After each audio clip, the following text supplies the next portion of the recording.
I am happy to join with you today in what will go down in history as the greatest demonstration for freedom in the history of our nation.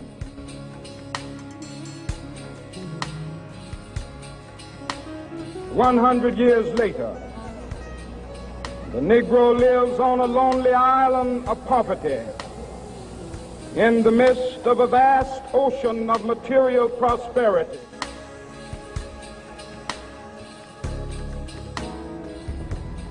Wrote the magnificent words of the Constitution and the Declaration of Independence.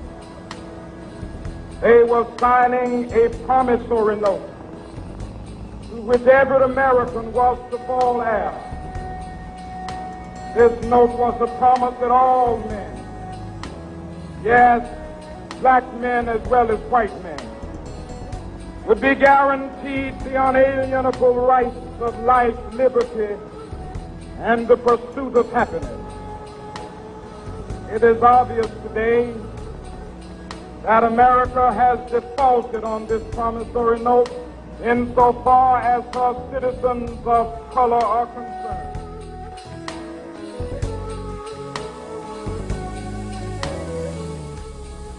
This is no time to engage in the luxury of cooling off or to take the tranquilizing drug of gradualism.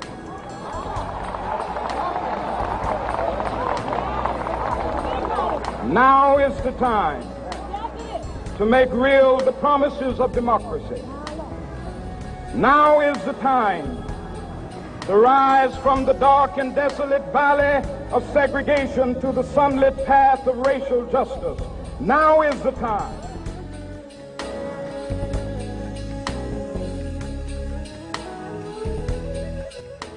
"1963 is not an end, but a beginning. Those who hope that the Negro needed to blow off steam and will now be content will have a rude awakening if the nation returns to business as usual."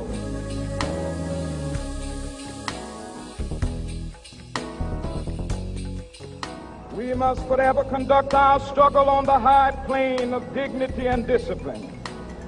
We must not allow our creative protests to degenerate into physical violence. Again and again, we must rise to the majestic heights of meeting physical force with soul force. The marvelous new militancy which has engulfed the Negro community must not lead us to a distrust of all white people. For many of our white brothers, as evidenced by their presence here today, have come to realize that their destiny is tied up with our destiny.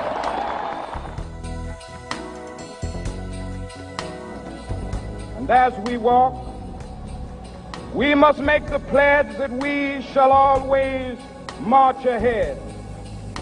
We cannot turn back.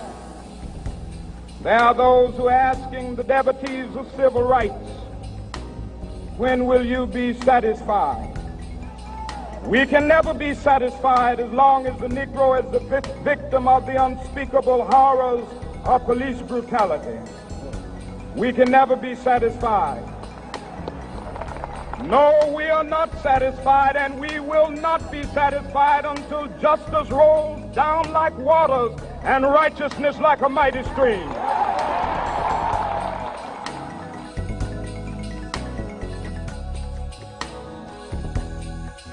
I have a dream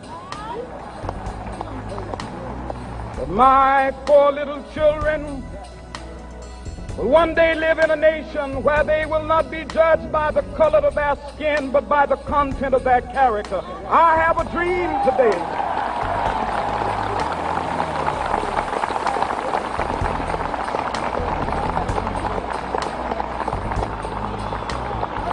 And when we allow freedom ring, when we let it ring from every village and every hamlet, from every state and every city, we will be able to speed up that day when all of God's children, black men and white men, Jews and Gentiles, Protestants and Catholics, will be able to join hands and singing the words of the old Negro spiritual, free at last, free at last. Thank God Almighty, we are free at last.